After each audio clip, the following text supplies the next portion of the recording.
I'm trying to focus on what each one of us are actually going through I call it as a mobility crisis. And I keep telling people that it's nothing but another COVID, which actually is like a Movid.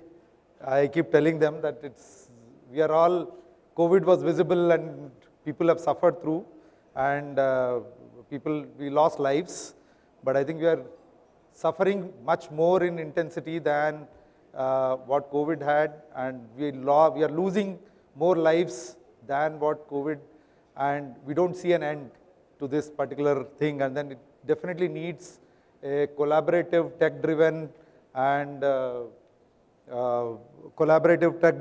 and of course a domain-specific centered solutions that we need to work together with a human angle to it, not just only the technology angle.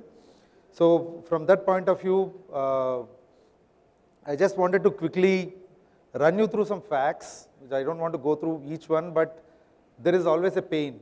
When you see mobility, I'm not sure all of you enjoy getting up every day in the morning to just traverse through the streets of Bangalore, or to that matter to any city. None of us would really love to do this part, but why this is actually becoming a pain is because I think there are limitless growth and unregulated systems that what we see, which is actually leading to this kind of chaos. And I'm sure all of us go through this part, but then in terms of numbers, they're alarming. And why I always tell this as another invisible COVID or Movid is because of these numbers. And imagine like we are losing so much of GDP, whatever the economic engines that we call urban areas to be. Everyone talks about that as urban areas or cities are the economic engines. But if you don't take the right steps in time, I think they are getting choked, and then they are actually polluting the ecosystem, and then they are also causing a lot of health and stress issues to all of us. And the biggest irony is that tech is all deployed across. Like we had 100 smart cities, not only 100, we have another 400, 500 cities where tech is also deployed. But unfortunately, 90% of the ITS assets today are underutilized. We have a classic example, we have 6,000 cameras that are deployed, and we know how many cameras are actually put to use, right? And how much outcomes are being driven by these tech that is actually being deployed. And this is not just here, everywhere, every city, every smart city, almost like we had 101 lakh 40,000 crore investment that has actually 1.4 lakh crore investment has actually gone in, but we don't know what outcomes they're actually supporting us. So while we talk about all the pain, I think we also see a possibility that is coming out of all these things. So what we see is we have done some pilots, and not only us, every other industry is actually doing a lot of pilots. We see that every 1 kilometer speed that we are able to save, it is actually leading to about 1.5 million tons savings in carbon, right? So this is a classic thing why we should actually work towards mitigating the congestion as a problem. Now you see a 10% mobility efficiency can add to about 2 to 3% of GDP. These numbers are actually hugely alarming. Like the possibilities that it can create for all of us to work together and collaborate towards a solution is very compelling, and I think nothing other than these numbers can actually tell us as to why we should be together in solving this problem. Now coming to the point as what we as architects are actually doing in the whole ecosystem, and what we believe has been helping us in successfully delivering the solutions and the outcomes that what we envisaged. So this is exactly the trinity that I actually talk about, the mobility trinity. What is important is we definitely need a lot of domain expertise. We definitely need, whether it's a traffic and transportation, or whether it is electronics, or there's a lot of domain expertise that needs to come in. Combined with the technology, the state-of-the-art tech that we are talking about, what is not possible, what was not possible yesterday is all possible today. So, and that's been made possible only through technology, right? And for example, Earlier, in my days when I started my career, early days, we used to go to house to do household surveys, to collect the pattern of travel pattern in the cities, or stand in the middle of the road to stop the vehicles on highways to talk about from where to where the traffic is actually moving and what commodities they are moving, or what kind of leisure trips or business trips people are conducting. But today, we don't need to do that. There's a lot of tech that is actually already in place, which is the mobile tech that we actually talk about, or the e-way bill system that is actually tracking almost all the commodity movements across the cities and between the cities and within the cities, is all ready available data for me, and then it's available in real time. It's actually available, millions and tons of data is actually getting created. So it's important that we look at these transformatory things that are actually happening around us to see how we can actually use this data and tech to solve the problems. The other important thing that we see is collaboration. Like today, classic example I actually see is that we have Safe City project that is actually running in Bangalore, which actually has 6,000 cameras doing its own job. We have the signaling system that we have deployed as Arcadis with support of CDAC and with the Bangalore Traffic Police. And within the signaling systems, there are 3 different ecosystems. The JICA system is there about 27 signals. We have actually done about 169. There are 300 more by another third party, right? But none of them talk to each other. So do you think that we will be able to deliver the outcomes? Not possible. Within the one single traffic signaling ecosystem, we don't have systems talking to each other. Now why systems? The people don't talk to each other, right? So this is exactly a very huge case for us to actually start collaborating with each other, and that's something that we have demonstrated through one of the case studies I'll take you through about Astram, which is a actionable intelligence for sustainable traffic management, where we are trying to collaborate with every other agency in Bangalore which is generating data about mobility, whether it is Redbus, whether it is Nammayatri, whether it is we talk about Olas or Ubers, or whether we talk about any of those systems that are generating mobility data. Some way or the other, we are trying to collaborate with them and trying to see how we can extract that data and then try to see how we can engage in giving intelligence to people who actually manage the traffic around. So it's very important that we stay collaborated. I think that's one of the important third pillar that for us to actually achieve the outcomes that we have experienced. What is the other important thing that we also realized is we all need to start translating the data. There's tons and tons of data that is actually generating data every day. Every minute there is so much of data that is coming out. But it is important to translate this data, first to look at the right data. Now, any forum that I go, I actually keep telling that we need to have look at the right data and in a right perspective, right? It is important to make sure that this data is getting translated into information, into intelligence, and to insight, so that this helps in enabling outcomes. End of the day, what we want is if the citizen or a common man on the ground moving is not able to save time while he's commuting, all our energies and all our efforts are of no use. So it's important to look at how we translate these insights, data to insights, and that to impact. I think that's very important for all of us as innovators need to focus on, and that's something that we are trying to do. Now, having said all this, I just wanted to run through a few case studies as to how we are using all that what I've spoken into trying to drive some outcomes. So one of the case studies is about Astram that I've already talked about. It's a big data and AI platform, but more and more of a tech. It also collaborates a lot with all the key stakeholders. Even today, this Astram platform has been transformed into a multi-agency collaborative platform within the government. Now the Chief Secretary of Karnataka has a dashboard which actually looks at what are all how many potholes are getting generated every day and how many potholes are getting closed every day. At a highest level, people are able to track because the traffic police on the ground are able to report these potholes, which is actually through an Astram platform. And through this platform, it actually these issues are diverted to respective agencies. If it's a pothole, it goes through a GBA or municipal corporation. If it's a bus breakdown, it actually goes to BMTC.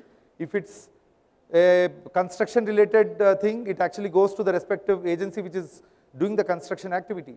So this is how we are able to send the information, the data translated into information to the people who can solve that problem in a very short span of time. So that's very important for us to create these tech platforms to make sure that people are able to collaborate. And when they see the outcomes, they definitely are actually subscribing to these kind of platforms. Right? So that's important for us. So we actually collaborate, collect data. We have not installed a single rupee device across the city. We are just using whatever the data that is being generated by various stakeholders, and then we have been able to put a good and right kind of information for people to take decisions, whether it's the traffic police on the ground, or whether it's a commissioner sitting in the central control room, or whether it's the commissioner of GBA, or whether it's a chief secretary of the state. Everybody is actually getting data which is translated into an actionable intelligence and an insight for them to take right decisions. Even today, I'll talk about the mobility twin that we have developed. The twin is actually helping people to take infrastructure investment decisions. Now, we have just started piloting this particular part, and I'm seeing a good future for this, and every city should actually adopt these kind of systems where there is a lot of effort and time and cost savings that people will see in taking their right data-based decisions. So we have been able to push for decisions. We are able to provide a platform where they are able to evaluate their possible options on a common platform, and then we are actually able to help prioritize the movements for them in the city, especially the emergency priority system, that e-path that we created, and people, all the hospitals who subscribe to this get a seamless movement, whether it is a signalized automated junction or it's a manual. Definitely the ambulance gets a priority along the corridor. And then we also have an engagement with citizens. We have created a companion app through which we are able to share the intelligence that gets created and insights that are created to the common man in Bangalore. And all of you, I'm sure, I don't know how many of you have subscribed to this, but definitely this is one. Astram Companion, BTP Astram is an app that's there in both iOS and Android platforms. We can always do that part, but nonetheless, if you are using Google or MapMyIndia, they also get the same information. We are democratizing data. They also get the same data at real-time basis. So you don't need to only download this app. If you're using those other map service providers, they also get this data. So these are the outcomes that we have been able to achieve, and this is very initial basic. And with the kind of problem that Bangalore is actually going through, I think this is a very small, minuscule success that we can actually showcase, but I'm sure there's a lot to come in the times to come for all of us to experience. And we also have deployed adaptive signaling system, and I'm sure whatever that VAC or countdown timers that you're seeing in Bangalore, there are about 169 signals. They are all AI based. The tech being deployed, but again, the tech without a human angle doesn't lead to outcomes. So what we do is we actually have this tech-driven platform helping, making sure the traffic police and also the data that is actually getting generated is actually being used by the decision makers to make sure that divert the traffic, or if there is an incident on the ground, to make sure that the signal timings are self-adaptive to these, is being actually worked out on this platform. So these are some examples. More importantly, most of the times, the human side of the whole story is that earlier, every junction you used to see a traffic cop. Now, at least these 169 junctions, unless there is a VIP movement, no cop is required to be managing these junctions. They are adaptive, they run on their own. So at least 169 into 2 are the number of people whom at least about 300, 350 people have been saved out of all the stress that they go through in a polluted traffic environment, and they are being put to other jobs which are less stressful. So I think that's the human side that the tech can actually lead to. So these are few corridors that we keep regularly monitoring, and these are real time. There is no manual intervention. The data is generated every minute, every day, and the commissioners and authorities are constantly monitoring, and things go up, things go down, then we know why they are actually going down. So we also know the reasons why things are not happening. Now, the other most biggest innovation that we brought to the table was when we realized there's a lot of data that is actually getting generated and offline data is being collected. We realized that it's able to give us a lot of insights, but again, this is all the data is about the past that we have.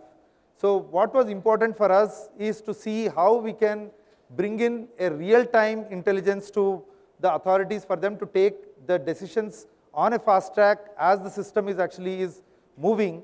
And let's say there is a quick bus breakdown. Yesterday, on outer ring road, there was a bus which actually broke down, and that wheels got locked, and there was a huge jam that has actually got. And then, right important thing is that information comes to all the right decision makers on time, and then that was actually cleared off in 2 hours time. Earlier, it used to take more time. So, but it was actually cleared, and then that's important for them to take the right decisions. What has actually happened, so that they send the right kind of equipment and right kind of people to the site, so that the problem can be solved. I think that's where the real-time data actually helps. So what we have done is, while we collect the data, like for example, we now have the BMTC data, bus data coming in real time, the BMRCL data coming on time. We have 169 junctions where the cameras are actually feeding us real-time traffic count and classification data. We realize this data can be hugely benefited. We can actually make sure that we turn this data into a real-time intelligence. But what is important is, when this data is coming in pockets, it's important to make sure all the 3 key elements of any traffic would start engaging with each other on a digitized platform as the way it actually would do on real-time platform in a real-world scenario. So what we did was we created an infra twin. Now we are in the process of creating a vehicle twin, and we are also creating a user twin. Now what does it mean? Like, a simple thing is road network twin. How does a traffic or how does a road or a bus stop or a metro station respond to different kind of situations? There's a crowd situation that is emerging, or there is a weather situation, there is a heavy rain that is coming in. How does the infra respond to this? There are a lot of potholes which are very small in nature, they get big because of water stagnation and all those things. So like for example, there is a road accident that actually happened. How does the infra get affected because of these? So we need to understand all these infra related things in particular. And then second one is about the vehicle. Every vehicle has its own emission factors. Every vehicle has its own way that it actually occupies space in a road network, right? Every vehicle has its own speed parameters, how it actually progresses in a real traffic situation, it progresses. So everything is mathematical models that you have. So it's important to actually have a model that is built for vehicles also. Now coming to the traveler or the road user, there are two-wheeler drivers, there are auto rickshaw drivers, there are cab drivers who are driving the same four-wheeler versus a private vehicle owner who is driving a vehicle. The behaviors are going to be different, right? So unless you capture their behaviors and model them, only then we know that how all the three interact with each other in a real world situation. So we are now in the process of creating, we have done some pilots. This is actually in a nascent stage, but when this actually becomes a reality, complete reality, now you can imagine that what kind of insight or real-time intelligence that the authorities would actually get for them to take real-time decisions. So we have built this entire thing and it's already operational, and people have started using this for their decision making in real time, and then we are now trying to see how we can promote this and make it more and more useful for the authorities to work on.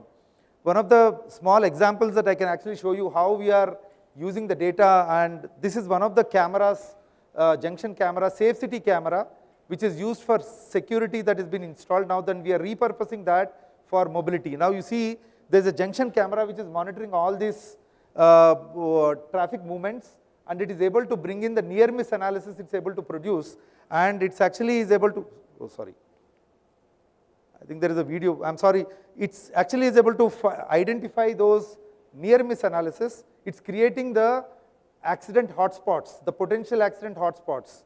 Now for me as a junction design engineer, now for me to make the junction safe, I know what are all the interactions between the vehicles that need to be potentially eliminated, and what kind of channelization that I can actually do to prevent that part.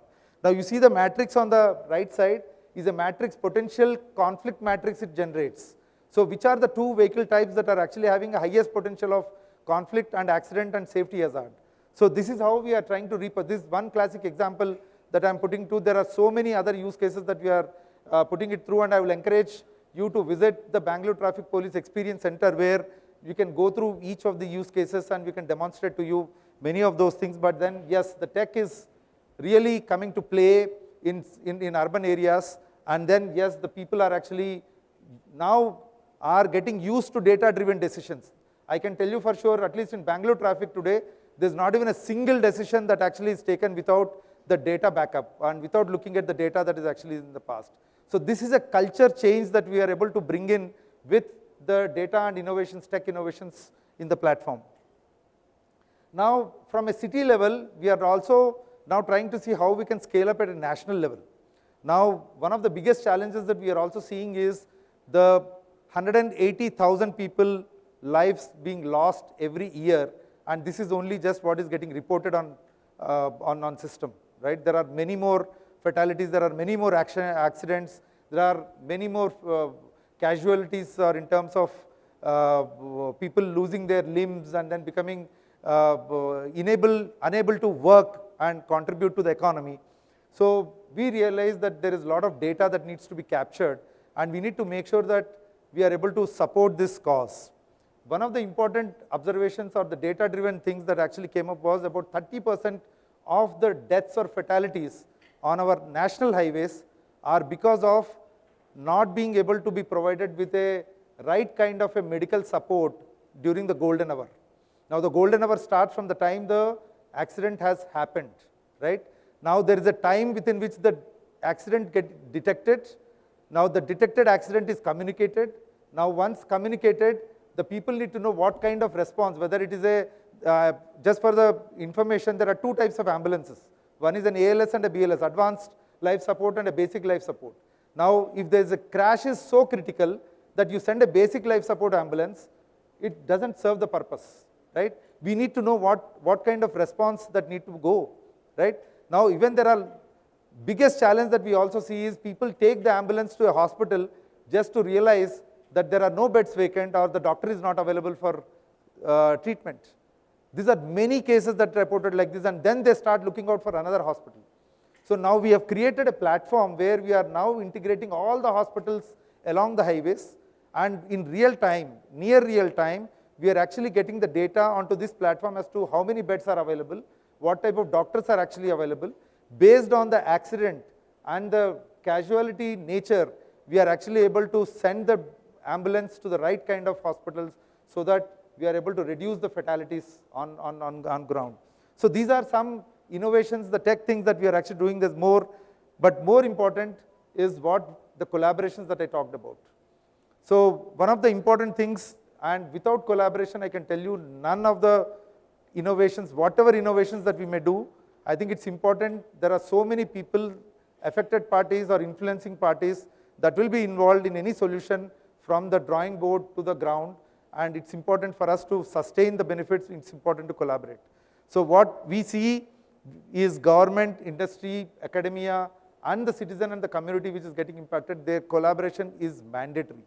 And we as architects are actually trying to make sure that we collaborate with each of those key stakeholders and making sure that our solutions are getting upgraded and enhanced from time to time to make sure that we are able to deliver the outcomes. If our focus is on outcomes, I'm sure the solutions and collaborations and the engagements are bound to actually happen.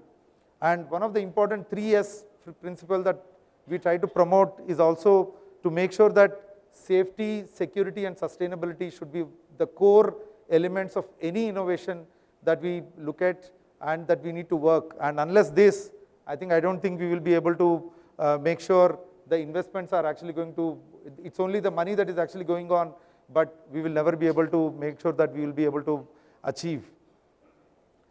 What is most important that we also realized is that all the efforts, whether the data or technology or whatever that we actually do, it's important that the intent has to be the prime and central to all of us. And I'm sure each one of us, whenever we are working on any of the solutions for the community, what we realize is unless the intent and without the intent, you can't bring things to table, right things to the table. And without bringing the right things to the table and taking them to the ground, we will not be able to achieve the intended outcomes. So I think it's important for us to realize that part. So again, as a bottom line, what I keep telling is we are all not talking about the sensors and servers that we talk about. That's not what is important. What is important is making sure that we make sense out of what we are doing and making sure the service is actually the end outcome that we need to look at it. Without that, we will not be able to achieve what we are talking about. So as a last statement, mobility touches every one of us. And I think whatever solutions that we are talking of mobility, wherever we are talking of, it's important to keep the human element in mind. Whatever tech that comes, important is humanity and human element. And unless we do that, I think the future is driven by this basic intent of making sure that the tech has a human angle to it. Otherwise, we will not be able to see the outcomes that we are talking. Thank you very much for the time. So thank you, Jose, and thank you.